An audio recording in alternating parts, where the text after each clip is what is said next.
যদি সর্বশক্তিমান আল্লাহ যে কোনো কিছুই তৈরি করতে পারেন, কেন তার সমস্ত পৃথিবী তৈরি করতে 6 দিন লাগলো? বোন প্রশ্ন করলেন যে আল্লাহ যদি যে কোনো কিছু সৃষ্টি করতে পারেন তাহলে কেন 6 দিন সময় নিলেন। বোন, আল্লাহ যদি চাইতেন একদিনে সৃষ্টি করতে পারতেন, তখন আপনি বলতেন যে কেন একদিনে তৈরি করেছেন, 6 দিনে কেন নয়? কারণ আল্লাহ 6 দিনে এটা বানাতে চেয়েছেন।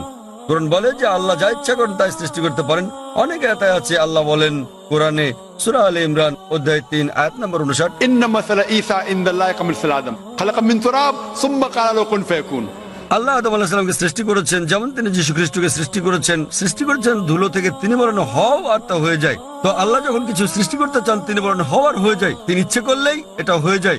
আল্লাহ যদি ইচ্ছে করেন আপনি 9 মাস পরে জন্মাবেন, তাহলে আপনি 9 মাস পরে জন্ম নেবেন। আল্লাহ যদি চান 1 সেকেন্ডে, তাহলে মাত্র 1 সেকেন্ডেই।